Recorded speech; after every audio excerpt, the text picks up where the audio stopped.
Thanks for joining me, Dr. Heidi Hanna, Executive Director of the American Institute of Stress.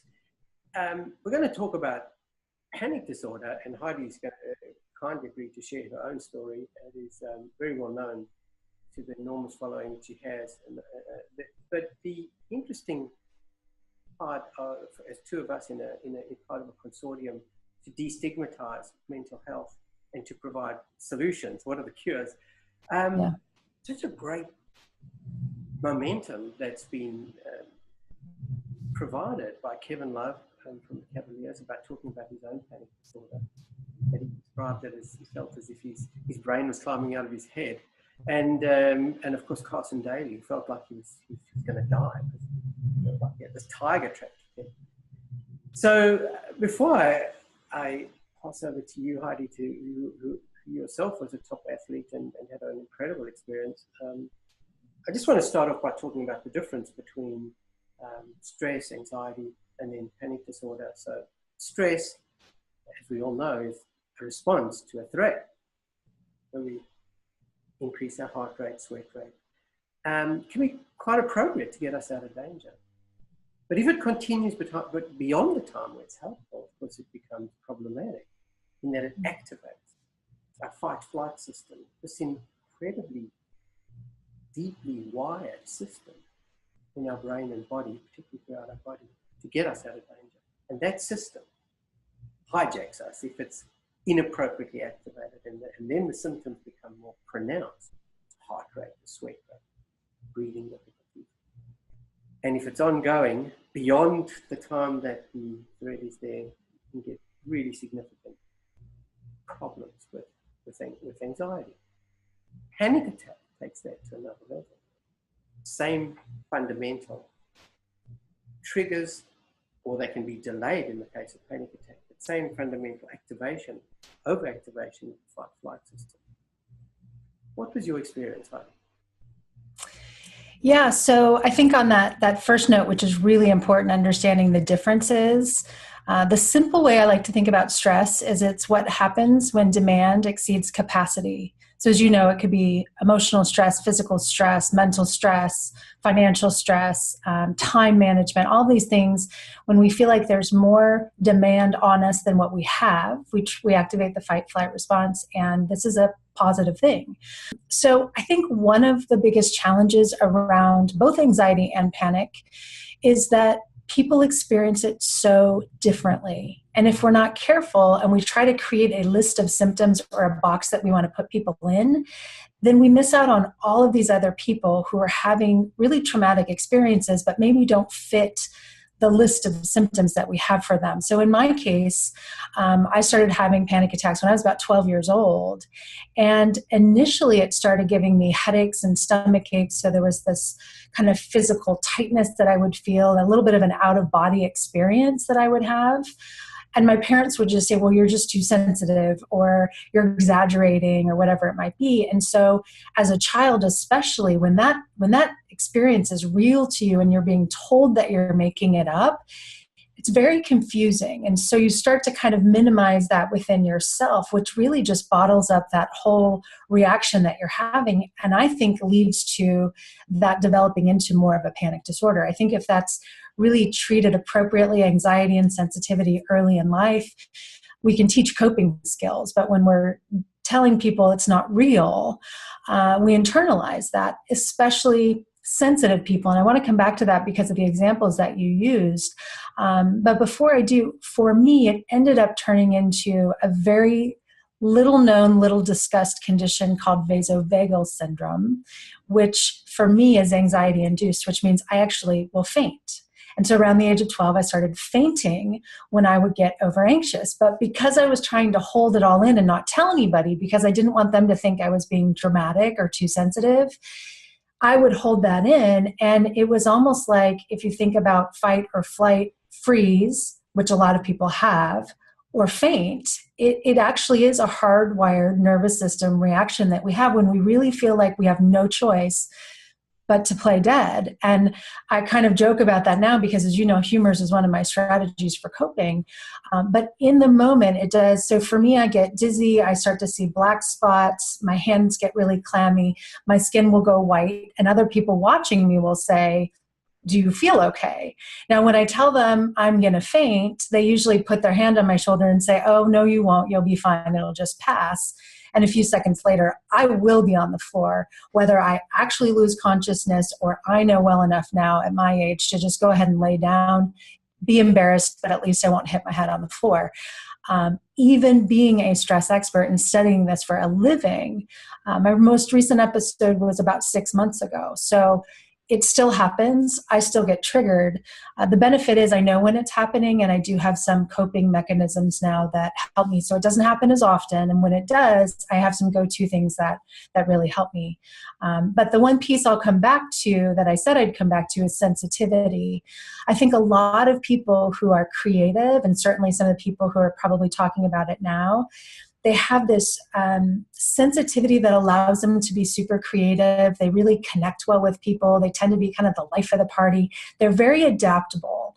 And what new research is actually showing is that radical adaptability, almost they call it vantage sensitivity. So like the neuroplasticity is so quick that you can adapt well. But because of that, if you are taking on a lot of stress, certainly doing media and lights and noise and pressure and have to be on all of the time, that same adaptability that would be good if it's managed effectively goes over the top and becomes sensitive enough to get triggered into these kind of full-blown episodes. So it's something positive that, if not managed effectively, turns into a shadow side.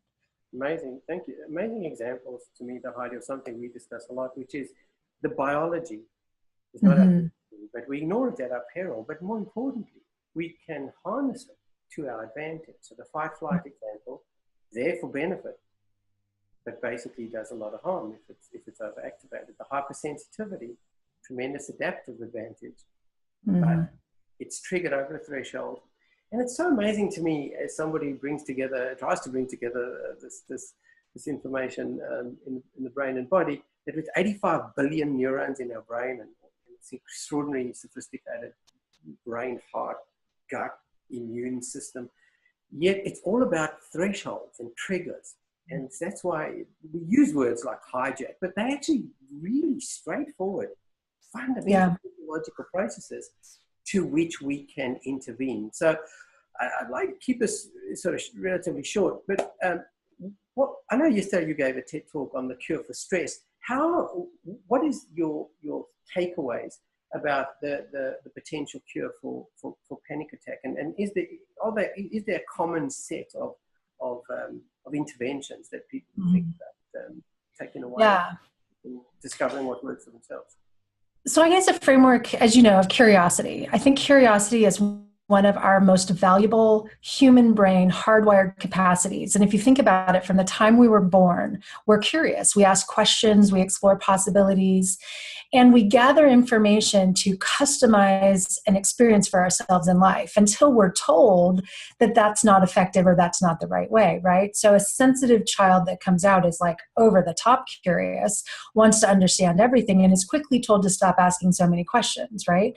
So we start to kind of bottle that up. I think that we really need to think about two things. So stress reactions and our responses. We're taught, and you and I have said this already, which I'm hoping to create a paradigm shift around. We're taught that our stress response is fight or flight. And I think that that's old, and we need to change the paradigm, that is stress reactions, and that the words we use matter, because reactions are things that happen to us and responses are things that happen for us.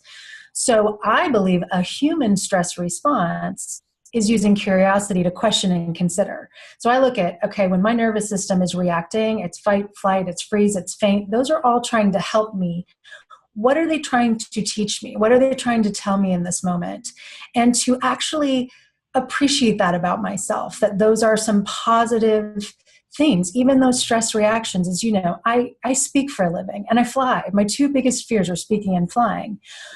I'm going to get nervous every single time. I'm going to have stress reactions that trigger this excitability that if I label those as anxiety or panic are going to take me out. But if I label them as energy and enthusiasm and excitement, and for me use humor to kind of lower that feeling that I have to be perfect because I'm the teacher and you're the audience, it's like anything we can do to make that more comfortable, I can respond and choose what I call question and consider. So I use like fight or flight, freeze or faint. The response is question or consider. What's happening? What do I need in this moment? What's the possible benefits of this? How might this be helping me? And I think in order to do that, we have to take a little time to stop and actually embrace it. So I like people to think of stress itself as just energy and information, that stressing is a blessing when we know how to use it for good. So we have to really understand our personal relationship with stress, the lens through which we look at stress in our lives. And I've talked with you a lot about this notion of stress sensitivity, that people who have, number one, just highly sensitive people, but also potentially a negativity bias. There's all sorts of reasons behind that, but that means that triggers are going to be felt much more deeply. And we know genetically about 20% of the population has a sensitivity that they process deeper into the brainstem, these potential threats in their environment. So if you know that about yourself and you can appreciate that and say, this doesn't make me a bad person, I just have this sensitivity and here's the benefits of it. With that comes the responsibility to take care of that potential gift. It can feel like a curse, but it's a gift. So there's some reframing that has to happen. And I think within that, some real serious attention to setting boundaries. So I know how much I can be on technology. I know how much space I need to create in my schedule so that I don't freak out about feeling overwhelmed. There's just certain things that for me are triggers, for everyone are going to be different. But I think the clearer people can get about when they notice it coming on, what are the triggers, what's happening, why are those sensations happening? Really, stress is just trying to get our attention. And if we try to minimize it or push it away, it is just going to talk louder to us. And I think that's really where panic comes. So appreciate that about ourselves. Know that we're human. Know that it's our nervous system trying to do us a favor, and start befriending our own nervous system by doing things like deep breathing and meditation and mindfulness, time in nature, humor, aromatherapy, massage. I mean, music. I could go on and on and on. I think people need to customize their own toolkit based on their own needs and not feel bad when they look at a list of symptoms and realize that they don't fit in the box. And so there's not one size fits all solution. You got to get curious about it and really make it personalized. Totally. That's a great summary. I wanted to share with you something that you and I have spoken about as well, the use of technology to add to that. And one of the, thanks to Richard Gevirtz, the ex-president of the American Biofeedback Society, he drew my attention to breathing at 6 breaths per minute, which we turned into a tool called My Calm Beat, which is on mybrainsolutions.com. But it's really breathing at 6 breaths per minute and following a breathing block that has deep biology to do with the way carbon dioxide and oxygen are exchanged in the lung. And secondly, the control of our blood pressure. And these are deeply wired biological additional benefits that you get to all the great list of non-technological ways to circuit break and to prevent stress, anxiety, and panic attacks. And of course, this fantastic. Yeah. And I would say 2 things about that, if I can, Evian. I think to think about it proactively and reactively. So there's coping with the feeling of panic and anxiety in the moment. And so you really want to have your go-to strategies for that. But there's also proactively retraining your nervous system, which is what you're talking about. I now do at least 20, sometimes 30 minutes of breathing exercises. And I have been shocked to see that, meditation, which I also really enjoy, just that breathing, that simple breathing without the structure and the spirituality and all the other things that are fun to play in, that breathing and that rhythmic pace is so key. And what that does is it starts to soften, or like you said, it raises your threshold. So the triggers may be there, but they're not going to be as intense. So to really kind of separate that, I like to think of like a recharge toolkit for your own nervous system, one that you do proactively every day. Physical exercise is another one for me. Humor is another one.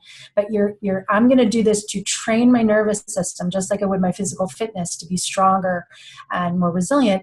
But then in the moment, and those breathing exercises, if you're doing them regularly, proactively, you can do them for 30 seconds, and they help you reactively to kind of re-anchor to that more calm state.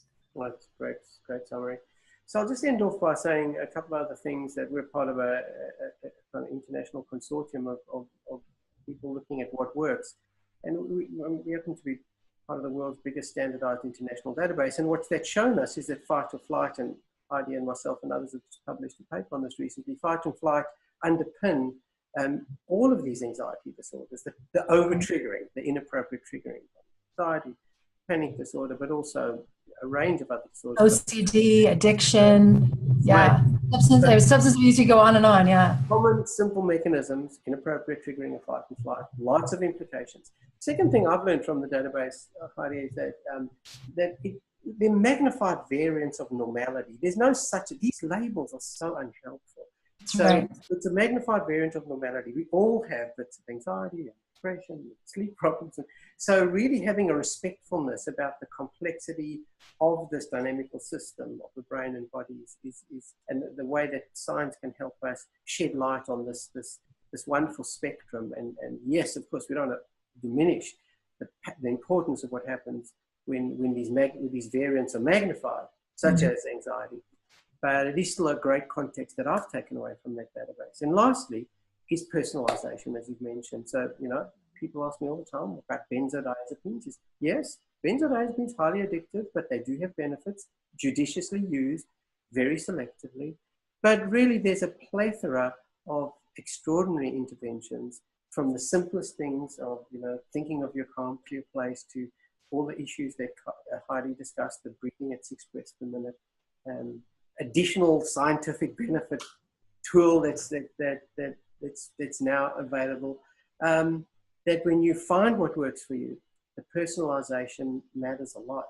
And I want to say to that, personalization is so critical. As someone who's struggled with this since I was so young, I've also been on and off of probably 30 different types of medications, some of which made my condition much worse. So I think we do need to be very careful. Medications are helpful when they're, used effectively and really treating the root cause. And I think it's important to know that with both anxiety and depression and many other challenges, the symptom cluster only gives you part of the picture. So all of these other things that we're talking about, heart rate variability, breathing, exercise, we know is going to be beneficial for all of those conditions as someone's working through with a healthcare practitioner, to find the most effective medication. But that can be also very exhausting and depressing and anxiety inducing for someone to go through the roller coaster of medication if it's not accurately diagnosed. Thank you, Heidi. We'll leave it there. See you next time.